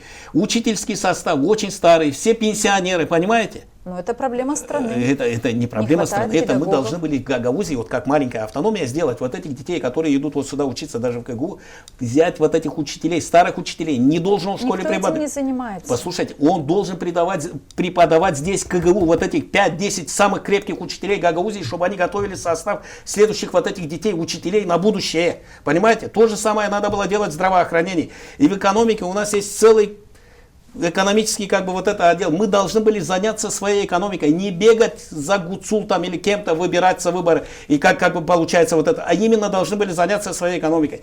И здравоохранение должно было повернуться к стороной к людям, не просто вот так делать, что вот этот страховой полис, и за страховой полис тебе говорят здравствуйте. Ты должен был вот этот врач с него спрашивать, есть вот этот перечень медикаментов, вот эти должны быть. И сегодня у Гагаузии, то, что вы говорите, а Гагаузии уже пошел невозвратимый процесс, то, что я вам сегодня говорю. Молодежь уезжает, остаются старики и вот эти дедушки, которые стоят на зарплате у Шора. Молодежь Все. не только сейчас уезжала и уезжает из Гагаузии из страны. Послушайте, чем дальше она больше и больше уезжает. Но сейчас мы сталкиваемся с той тенденцией, что они сегодня учатся, он даже не говорит, мне не нужен 11-12 классов. Я говорю, мне 9 классов достаточно, я уезжаю. Сергей Иванович, Все. я с вами согласна, но такая ситуация, которую вы сейчас рисуете, она действительно такая и есть, да, надо было сделать вот это, но это не было сделано. Сегодня вот данность такая, какая есть. Какие шаги, очень простые, надо предпринять в автономии, чтобы не дать автономии развалиться? Назначить жесткое руководство. Не выборным путем. Выборный путь опять Нет назначить. закона, будет который позволял бы назначать? назначать. Кто будет Вот назначать? послушайте сегодня, в связи вот с ситуацией, которая творится сегодня в Гагаузии, с той ситуацией, которая творится в Гагаузии, есть суды. Просто судам надо чуть-чуть вот сказать, ребята. Да кто им должен сказать судам? У послушайте суда сюда, есть закон. Послушайте сюда. Как вам сказать, вот что есть сроки, которые вот должны сегодня соблюдаться, которые выполняться. Не вот Шор судился 7 лет. 7 лет судился. Знаем. Вот 7 лет судился и говорит, меня Майя Санду заседания. посадила. Так тебя 7 лет назад начали судить. Как Переносили она тебя посадила? заседание, всё Вот правильно. переносили заседание. Вот сейчас у нас тоже переносится Багуцул, есть подкуп, есть вот это, все доказано. Этот свидетель не явился, ему заплатили. То судья заболел, то адвокат его заболел. Вот так тянут эти заседания. И я вам говорю, пройдет 2 года. По вот этому, и когда уже судить, они, да, ее осудят. Но через 2 года, когда признают вот это... Я спросила о простых шагах. Вот о простых шагах я говорю. Должно быть временное руководство, или как его, назначенное руководство, которое займется именно сегодня Гагаузией, тем, что творится в Гагаузии. Потому что искоренить эту шоровскую сетку, сетку социалистов здесь не так просто. А что с сеткой социалистов? Сетка социалистов то же самое, они будут работать сейчас на одну руку, на одно как бы крыло. Мы Левый просто не слышим. фланг объединится, и начальник, как бы не начальником, а связывающим или как руководителем этого левого фланга будет господин Стояноглу. Вот я говорю. И сегодня то, что Шор, то, что социалисты, это одно и то же, чтобы вы знали. Но как-то в Народном собрании мы не видим активности какой-то со стороны социалистов. Сейчас начнется вот парламентская вот гонка, начнется, вот за 2 месяца приедут все наши эти депутаты, которые вот и будут все бить себя в грудь о любви к нашей стране, о любви к этой Гагаузии, и будут кричать и клясться вот здесь, что кроме Гагаузии у них нету другого как бы цели, нету другой как бы цели в жизни. А у кого Вот сейчас большинство в Народном собрании? в Народном собрании большинство у Шора. То есть было время, когда мы в Гагаузии утверждали большинство у спикера Народного собрания Константинова. Поэтому Большинство у Шора. Сегодня ситуация... Спикер, А Константинов и Шор это не равно Константинов сегодня шестерка Шора. А почему вы не говорите, что большинство Константинова, а вы говорите большинство Шора? Потому что если было бы у Константинова большинство, Константинов делал бы то, что ему надо, а так он делает то, что надо Шора. А хорошо, а социалисты, они где сегодня? Сами по себе или они... Социалистам, как бы я вам сказать, знаете, как в один момент они попробовали поерепениться, но им показали их место. Показал кто? Хозяева. Хорошо. Хочу продолжить. Хозяева кто? Хозяева. Дадон показал Что местным у Шора, социалистам. что у Дадона хозяин один. Он сидит где? У себя в кресле. Сергей Ильич продолжит. Сергей Ильич продолжает. Все-таки 7-й созыв завершает уже свой мандат. Да. Вы были депутатом 3-го, 4-го, 6-го созыва Народного собрания Гагаузии. Все-таки что-то выделить и сказать, что вот этот созыв сделал, и это было во благо Гагаузии, вы можете? Нет. Ничего это созыв во благо Гагаузии не сделал. Наоборот, при этом созыве Гагаузия потеряла вообще свою, как бы даже сказать, право на существование. При вот этом созыве, то, что сделали вот эти депутаты этого созыва, своими высказываниями, своими нападками на Кишинев, вот то, что они, я так думаю, что они многие уже понимают, что сделали. Просто они опозорили Гагаузию не только у нас в стране, но опозорили ее во всем мире. Вот Гагаузию. В контексте вот этих мыслей я хотела бы привести вам цитату Александра Тарнавского, который в своем блоге пишет следующее. «Ни Башкан, ни председатель Народного собрания не признаются, что способствовали превращению Гагаузии из культурной и политической автономии в коммерческую. Сегодня выборные должности получают не те, кто действительно достоин, а те, у кого больше предвыборных средств». О чем я до сих пор говорил? Ну, прокомментируйте такое Он мысль. прав. Он прав. Я об этом говорил. Гагаузия сегодня коммерческий проект? Гагаузия сегодня коммерческий проект. Должность Башкана купленная, должность председателя Народного собрания купленная. Многие должности сегодня вот этих как бы ключевые в Народном собрании купленные. Я вам пытаюсь объяснить, что стоят на зарплате, вы меня просто не хотите слышать. Если не, мы вас слышим, мы просто обязаны получить ответы. Вот, пожалуйста, вот я вам даю ответ. Откуда Если такая человек сегодня работает на госструктуре и получает параллельно и отсюда, он будет думать о государстве или... Ну, и говорю, вот сегодня, когда у него государство ему платит 15 тысяч, а Шор платит там 1,5, или сколько они сейчас выходят на руки, 1200, по-моему, ему остается. Вот он за эти 1200 лей, он плюет на это государство, и вот эти 1200 лей, знаете почему? Потому что это халява, она упала ему с неба. Скажите, он плюет или те люди, которые получают 15 тысяч, берут эти 1200? И 15 тысяч, которые получают, и они еще 1200 получают от Шора. Смотрите, мне кажется, что это очень опасно. Почему? Вот Потому что в эту систему вовлечены в том числе учителя, медики и много-много разных других людей. И я говорила с одним из представителей этих структур, которая говорит, ну и что? Вот кто дает эти деньги, я беру и оплачиваю свои счета и прочее, прочее. Вы понимаете, сегодня бедность или неспособность людей оплатить высокие тарифы на газ, на электричество, они, возможно, люди находят такое оправдание себе. Но мы говорим о том, что с этим же оправданием люди выходят на выборы, когда решают уже не только за себя, а решают за всю страну. И тут, конечно, очень важно, чтобы люди учились критически мыслить. На самом деле очень печально, что и педагоги, и здравоохранение, много-много других структур подключены хоть к каким-то, но схемам Шора. Но это моя личная точка зрения на то, что это в любом случае коррупционные схемы, и в них нельзя участвовать. Я, знаете, какую тему еще хочу затронуть? Вы, Лена Федоровна, по-моему, сказала об этом, но я хочу вернуться к этому вопросу. Вы выдвигаясь в Башканы, причем вы второй раз, по-моему, да, за всю историю, за 30 лет жизни гагаузской автономии, второй раз выдвигались в Башканы, и вы не получили поддержку к сожалению. Населения, к сожалению. Вы что еще думаете в случае следующих башканских выборов выдвигаться? Знаете, при таком раскладе нет. Почему? Потому что последние выборы это были коммерческие выборы. Это не была гонка каких-то идей, каких-то, знаете, как видение развития страны, программ страны. Это была гонка кошельков, которые, как бы я тягаться с ней не хотел и не имел никакого желания. Почему? Образно, вот предвыборная кампания шоровца обошлась им где-то в 10 миллионов евро. Если обошлась она в 10 миллионов евро, поверьте мне, они откуда-то эти деньги должны будут потом снять. Правильно? Не просто так сегодня коммерсант взял, поставил деньги. Вы думаете, он так любит Гагаузию? Да вы меня извините. Вы меня извините. Понятно, любит Гагаузию. Он не любит наших детей, для которых открыл Гагаузленд. Послушайте сюда, Гагаузленд это открыли, чтобы замазать глаза. Понимаете, народ всегда требует хлеба и зрелищ. Ну, вот, а грейдер предоставили для чего? Не для того, чтобы грейдер. А что они могут еще предоставить? Объясните мне. Вот я тоже себе купил грейдер. Что, ее тоже вытаскивать сюда и показывать всем, что вот я купил грейдер?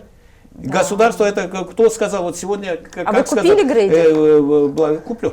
Сегодня благодарить, как бы это говорить, политиков за то, что они сделали на бюджетные деньги, дороги, вот эти, как бы, садики, вот это кто недавно вычитал. Это все равно, чтобы благодарить банкомат за то, что он выдает твою зарплату. Да. Вот и все. И сегодня политик, они, если остались на этот грейдер, это значит, исполком полностью деградировал. Все. Нету ничего. Он, значит, не понимает свои функциональные обязанности и что он должен делать в дальнейшем. Все, Гагаузия в тупике. Вот я говорю, нету Гагаузии, если взять по большому счету с этими руководителями. Вы правы, но большинство людей так не думает, об этом не знает и так к этому не относится. И в этом, как мне кажется, конечно, проблема. Извиняюсь, я вам сказал Смотрите. про дурдом до этого. Вот так вот. Я говорю, это не хорошо, не красиво. Вот эти люди сейчас, вот именно из-за вот этих 1000 рублей влияют на будущее наших детей. Дети сюда уже не вернутся. Хорошо. И сегодня вот эти поколения, вот которые я как бы хочу, сегодня выдавали 700 лей на отопительный сезон. Если бы не сделали штат чиновника, не покупал бы себе Константинов машины, можно было и по 1500, и по 2000 лей выдавать. Так выдают-то не 700, а выдают меньше. Нет, вот 300 выдавал наш СОЗов, тогда 400, делали. кажется. Или Да, 400. да. Так можно было выдавать вот это, понимаете? Можно Неразумное было. управление финансами, вы об этом говорите. Сергей Афанасьевич, я почему спросила про башканские выборы? Вот на прошедших президентских выборах Гагаузия была представлена как минимум 2 кандидатами. Да, 2 кандидатами. Но мы очень много в гагаузском обществе слышим, что давайте объединяться, давайте поддерживать наших.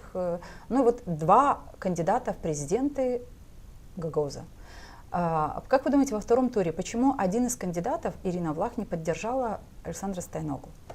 Открыто. Она где-то сказала о том, что не голосуйте за Майю Санду, но открытого призыва, обращения не было. Ирина Влах думала, что на нее поставят ставку социалисты.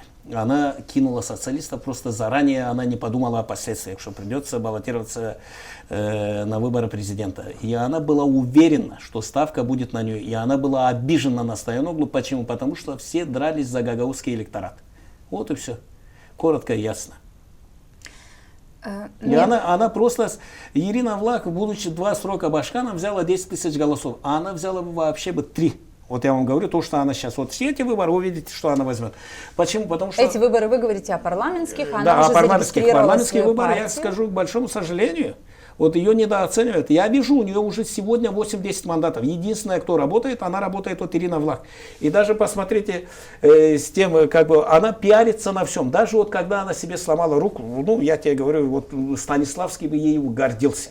Вот честное слово, вот такой артисткой, как она.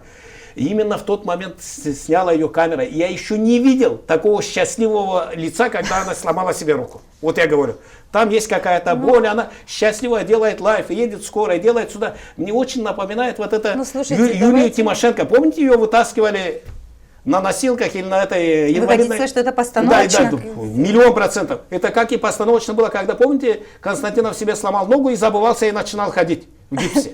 Вот то же самое и у нее. Сергей Афанасьевич. Она делает пиар, делает из всего, поверьте мне. И Ирина Влах, то, что я сегодня вижу, у Но нее у нас вот уже операторы тут смеются, и сложно будет, наверное, дальше. Но, Сергей Афанасьевич, Сергей, скажите, давайте серьезно. Стоп. Давайте серьезно. Посмотрите, Вы серьезно это думаете, видео. что это постановочно? 100%. Вы видели с таким счастливым лицом, когда человек ломает себе руку? Там адская боль. Я ломал, вы мне не говорите это. Сергей Афанасьевич, хорошо. Вы говорите о том, что вы уже предполагаете, что 8-10 мандатов у нее будет. Да. А есть ли потенциал у партии, которую создала Ирина Влах? Что она может дать стране? Она 8-10 мандатов. То, что дала Гагаузии. 8 лет будем танцевать. Будем танцевать, будут куда-то пшеница, гранты будут пропадать. Вопрос. Почему? Возвращаемся опять. Я все свои вопросы, несколько из них пытаюсь подчинить тому, чтобы получить от вас ответ, что может повлиять на наше общество, что мы можем сделать для того, чтобы людям в Гагаузии, как минимум, было понятнее, что когда мы выбираем кого-то, надо требовать, чтобы эти люди выполняли свои обещания. Секундочку, Сергей Афанасьевич, ведь не построенный аэропорт, не открытых 2500 или сколько обещала Ирина Влах, рабочих мест. Мне кажется, 1000. Да, потом Угуз-маркет или что там было в Москве должно было открыться, чтобы принять всю сельхозпродукцию, виноград, яблоки, сливу и т.д. и т.п. Это тоже. Почему наши люди не спрашивали, не призывали ответа, аэропорт недостроенный, повторюсь, не призывали к ответу. И теперь, когда уже этот же политик, который не выполнил много своих обещаний в Гагаузии, и очень много урона, как говорили многие депутаты, нанес действительно за время своего правления автономии, придет в качестве лидера новой партии, сердечно любящей всех, и скажет, что вот я теперь буду вот так же хорошо руководить, и люди поверят и снова проголосуют и не потребуют ответа. Что делать с этим обществом? Знаете, как я вам скажу, почему Ира Влах молчит, а Гуцул ничего не говорит? Почему? Отвечаю. Говорите. Потому что рыльца в пушку. Если она только вякнет, там столько воровства в этом исполкоме, что Ира на следующий день будет сидеть. А то вы говорите, что Гуцул способна увидеть, какое воровство делала Ирина Влах. Ну давайте посерьезнее. Предмет мебели, который стоит в этом кабинете, поверьте мне, Шор сам экономист, финансист, он уже давно нарыл то, что она делала. Поверьте мне. И она делала это, знаете как, Ирина ничего не боялась. Вот пшеница есть, было 2300, осталось 800. Понимаете? Гыргорица съела, или как говорят, или мыши съели. Бесстрашная Да, женщина? бесстрашная. Были европейские гранты. Где наш французский шоколад, где наши раки, где наши трактора? Швейцарские. Ну, образно. Где это все? А где? Где? Я вам тоже прямой вопрос задаю. И Ира, если как только бякнет что-нибудь про Гуцул, Ира будет на следующий день сидеть, вот эти документы выйдут, вон туда станут. Вот говорю то, что она говорит. И сегодня она почему не приезжает в Гагаузию? А что она в Гагаузии скажет? Что она в Гагаузии? Какой след она оставила в Гагаузии? Объясните мне. Но почему люди и сегодня влюблены в нее, как в Ирину Влах? Сколько людей? Выборы что показали? Но вы говорите о том, что выборы показали. Послушайте, пожалуйста, выборы показали 10 тысяч. Потому что они куплены. Стоп. 10 тысяч перед этим. Что она кричала? Ирка 98%. 92. 92. Как были эти выборы проходили? Как выборы проходили в тот выборы? Пожарники, скорая, все подчистую. Дадон дал команду, все, не дай бог, не выйдешь, не проголосуешь, не сфотографируешь, не придешь. Ирка 92%. Вот Иркин пример. Ира не взяла бы эти 10 тысяч голосов. Я начал говорить до этого. Если бы Шор не вел вот это заблуждение здесь по Гагаузии. Почему? Потому что Шору дали команду работать на Стояноглу. И Шор вынужден был здесь работать на Стояноглу. И вот этот каламбур воспользовался, пока вот этой неразберикой, воспользовалась Ира. И Ира взяла вот эти 10 тысяч голосов. Шор образцово показательно порвал Казаклию. Порвал Вулканежский район. Порвал что Копчак. вы называете порвал? Выиграл. Выиграл у Стояноглу, выиграл у социалистов. Выиграл, просто выиграл. Что он хотел этим показать? Он сказал Дадону, вот Гагаузия, Дадон сказал, что Гагаузия моя. А Шор сказал, Гагаузия моя. Он сказал, говорит, какие, говорит, эти населенные пункты у тебя? Вот, говорит, Копчак, горизонт там, он, говорит, тебе не отдаст. Говорит, хорошо. Еще кто? Вулканежский район. Говорит, Вулканежский район беру.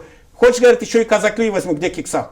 И взял и Казаклию, и этих, и тех. Все, он просто показал, что, как работает сетка Шора. Стоп, Федоровна. Вот я говорю, и тут, когда вы говорите, что это незаконно, это не демократично, или вот это, нету у страны другого выхода, чем назначить здесь другое управление. Если мы хотим, конечно, чтобы Гагаузия существовала. Иначе Гагаузию проект просто закроют. У них есть сегодня 63 мандата, которых они сегодня могут вот так росчерком пера эту Гагаузию оставить культурную автономию. И, к большому сожалению, что даже наши братья, Турецкая республика не встанет за нас. Почему? Потому что перед этим вызвали Константинова туда, когда принимался этот исполком, и попросили, сказали, мы не можем вам диктовать. Но пока нету решений судов, воздержитесь этот исполком назначать. Воздержитесь. Мы не можем. Где Константинов клятвенно вот так обнял, пообещал, что мы, братья Кан, Кардаши, мы это сделаем. И вечером тут же собрал народное собрание и принял все.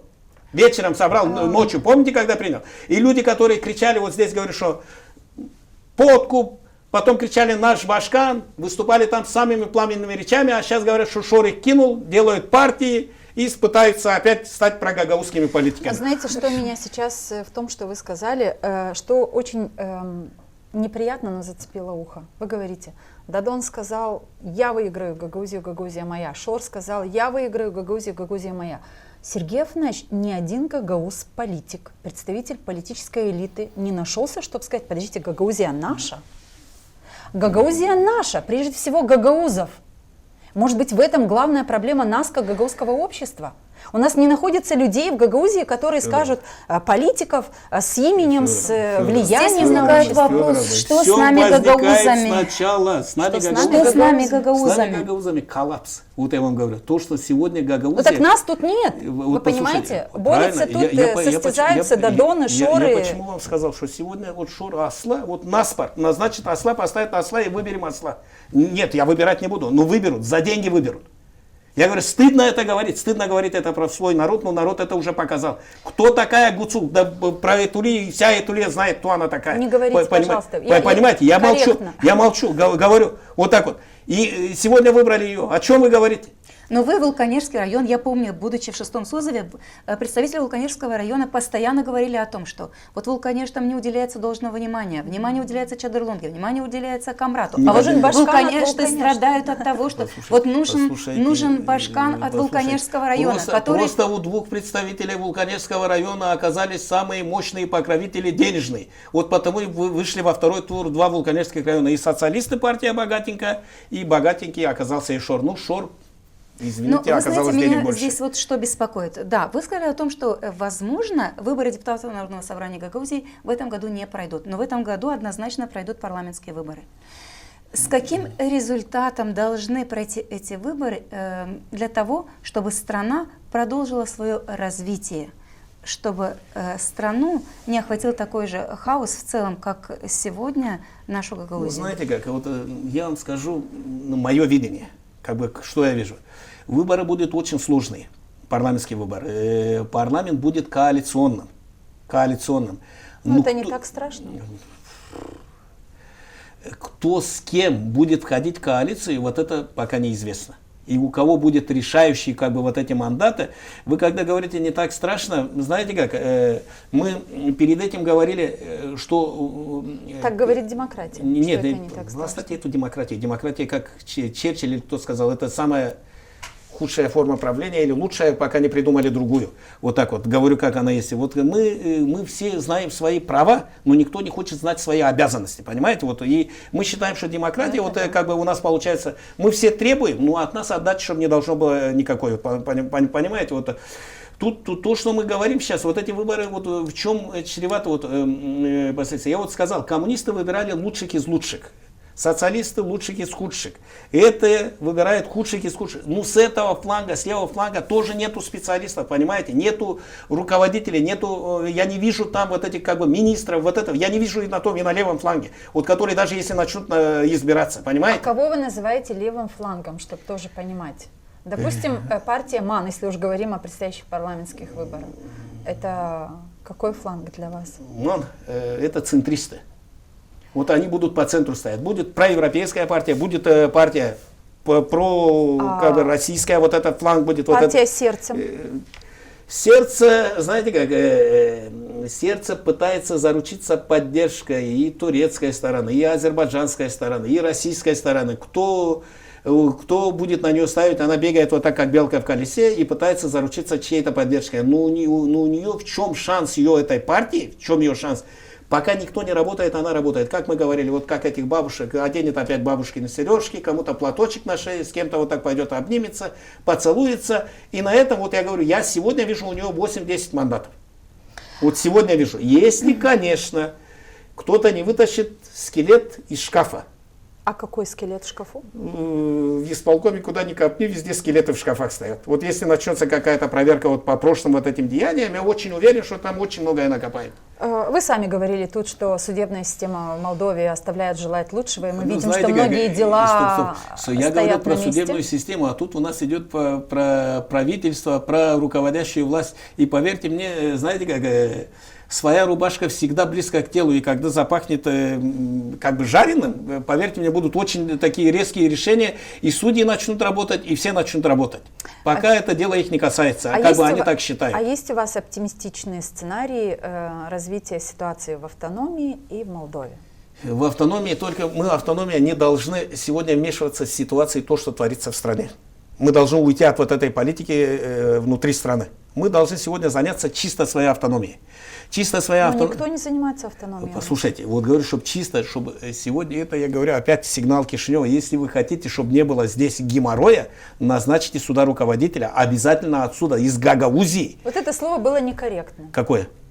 Идем дальше. Хорошо. Хорошо. Нет, стоп. Отсюда из Гагаузии. Кого вы видите? Отсюда из у нас Гагаузии. есть, послушайте, тут нужен политик чуть-чуть жесткий, вот так, которого уважают люди, который не побоится принимать решения. Понимаете, вот не просто вот гладить как бы их вот так, тут надо принимать резкие решения. Вот где-то, вот говорю, тут вот это то, что сделал Шор здесь сделал в течение 2 лет, он все платил деньги. Это не думайте, что так легко будет искоренить. Это не думайте, что так будет легко искоренить. Это не думайте, что этих учителей будет так легко заставить не получать вот эти деньги. Не так легко будет вот эти госструктуры эти деньги получать. А пока они будут получать деньги, это все будет, как бы, будет работать против вот этого, против автономии. Вот говорю сегодня. Но единственный инструмент, который есть у человека, у гражданина, это его выбор. И только через выборы мы определим ту политическую элиту, другую, как вы говорите, да, что Гагаузии нужна другая политическая элита. Но другую могут определить только люди. Вы сами говорили о демократии. Выборы должны быть демократические. Все должны поставлены быть в равные... Послушайте, пожалуйста. Вы все должны быть, как бы все сегодня кандидаты должны быть поставить в равные условия. Не то, что он приехал с Кишинева, и сегодня он хочет баллотироваться в Гагаузии. Надо менять избирательную систему. Надо менять этот ЦИК, который ЦИК видел кучу нарушений, которых давали, и ЦИК на это не обращал внимания. Почему? Потому что ЦИК тоже стоял в оконцовке, оказывается, на зарплате поставили, чтобы его, чтобы принял вот эти выборы. Понимаете? Но эти изменения могут депутаты делать. И как могу я сегодня идти, вот я говорю как бы про себя, вот говорю, я пошел на выборы, потратил 15 тысяч лей, и тут агитатор рядом у меня, простой агитатор, который должен перенести 10 человек, Шор ему платит 15 тысяч лей. Как могу я конкурировать с этим? Никак. Объясните мне. Ну, вот такой вот вопрос. В последнее время очень часто в Гагаузии можно услышать разговоры о том, что будет создан съезд депутатов всех уровней. Может ли он, этот съезд депутатов всех уровней, изменить что-либо в ситуации в стране, в автономии вернее? И если вы проанализируете те съезды, которые созывались раньше, были ли они эффективны? Привели ли к какому-то положительному эффекту в автономии? С пустого в порожнее. С пустого в порожнее. Вот то, что были съезды до этих. Сейчас Шор требует от них, чтобы они сделали съезд. Там требует от них, чтобы они сделали какие-то резкие заявления. Почему перед выборами надо показывать, что ты есть сегодня здесь сила, которая борется с этим режимом. Вот так. Ну, как, может, к сожалению, а может, к великому счастью, Шор поставил на всех трусов Гагаузии. Трусов более, чем эти, которые сегодня находятся у власти, нет, он бы не нашел. Эти, как тот страус, все залезут сейчас в кусты. Вот и все. Они просто живут на шоровские деньги, вот так вот, жируют, едут, отдыхают. Ну, время, когда придет время чая, вот на языке военных есть, что когда время к действию, то они ничего не сделают. Почему? Потому что это самые трусы, которые есть в Гагаузии. Самые трусы, которые вот это. И в Гагаузии сегодня вот то, что собрал Шор под своими знамена, я говорю, может это, вот сейчас я буду резко, ну всех пропагандистов в Гагаузии он собрал под свои, которые нигде в жизни ничего не сделали, нигде ничего не добились, но они сегодня нашли вот эту стезю, где вот сегодня Шор им дает деньги, и они там заделались агитаторами, лидерами каких-то ячеек, вот на дармовые деньги. Вот и все. И сегодня, когда говорим, что можно сделать, вот должен быть волевой человек, жесткий человек, который вот это все пресечет. Не этот учитель виноват, который деньги получает, а виноваты вот эти, которые раздают сегодня за деньги, вот которые этого учителя заставляют голосовать, как надо Шору. Но только законом можно очень просто. Подобное. Вот сегодня я тебе плачу деньги, и вот ты сегодня попробуй не проголосуй. Вот у нас был агитатор, ты должен прийти с 3 человеками, сделать фотографии и показать мне. Все. Семья из 5 человек, за нее дерутся 3 агитатора. Говорят, эти мне 2, ну давай так, хоть мне одного оставьте. 7. Вот до этого дошло, понимаете? А семья что? Семья получила образно по 5-6 тысяч лей за голос. Она тоже имеет сегодня там образно 20-30 тысяч лей. Что ей? Сергей и пойти голосовать, как бы говорит, за это, да, я понимаю, он сделает лучше, ну, мне сейчас 30 тысяч лей надо. Вот и все. Нет ответа на вопрос, оптимистичные сценарии развития. Оптимистичный сценарий только один, руководство извне.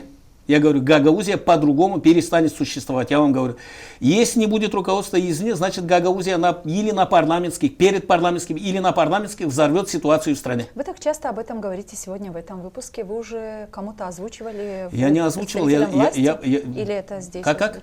Представителям власти страны вы озвучивали эту идею кому-то? Да я не озвучиваю, я говорю Здесь мое мнение. Вот озвучиваете? здесь озвучиваю, и раньше на передачах я это озвучивал. И вы скажите, какой прогноз мой не сбылся? Вот говорю, Надо сейчас делать анализ. Сейчас сделайте сразу не анализ. смогу сказать. Вот перед вот этими выборами я сказал, что референдум не надо делать, референдум провалится, и референдум прошел. Извините мне, говорю, благодаря Дадону и Шору. Если бы они не призвали людей не голосовать, не брать этот бюллетень, референдум бы с треском бы провалился. И тут Дадон со Стояноглу сыграли на руку. Но сейчас Ирина Влах тоже предлагает вместе с выборами проводить Ирина референдум. Влах, знаете как, надо отдать ей должное. Вот я говорю, она не зря в парламенте была столько лет. Вот так. Отдать должное за что? Говорю, Сделать что-то хорошее? Нет. Она взяла очень хорошую тему. Если взять вот референдум практически прошел напополам. Правильно?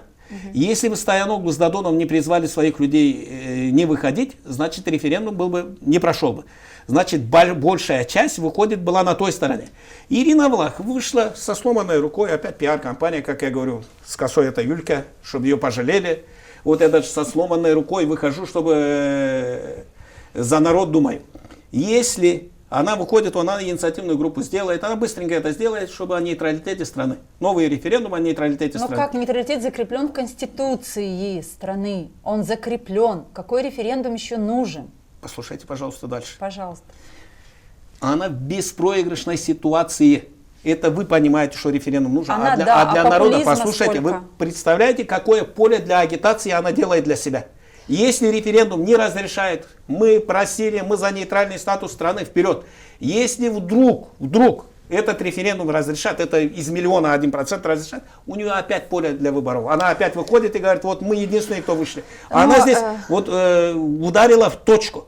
И почему Вы я говорю? опять сводите к мысли, что вот к той мысли, которая была высказана вами в начале передачи, политическая незрелость нашего общества дает возможность, неграмотность дает возможность спекулировать на теме этой. Спекулировать и покупать голоса избирателей. Дважды в этом выпуске вы сказали, что неграмотность населения является причиной... Неграмотность нашего избирателя, не населения, избирателя. Это Окей, неграмотно в хорошо, политическом извините. плане. Да. Как эту неграмотность можно исправить или как помочь гражданам быть грамотнее?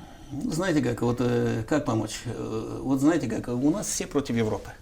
Хотя все катаются на Мерседесах, катаются на европейских машинах, пользуются европейской техникой. Ну правильно же, вот говорю, вот посмотрите. И все водим детей в детские сады, которые все трактора отреставрированы. отрегулированы, там делали нам дороги, делают. Вот так вот. Я не видел, сказали, репортаж был, там какой-то директор музея, не знаю с какого села, там чуть ли не говорит, а что нам сделала Европа, кроме дорог? Так, извините. Это речь о YouTube-канал Варламов. Да, я не видел это, я как бы не цитирую, просто то, что мне сказали, вот так. Он говорит, что нам сделала Европа.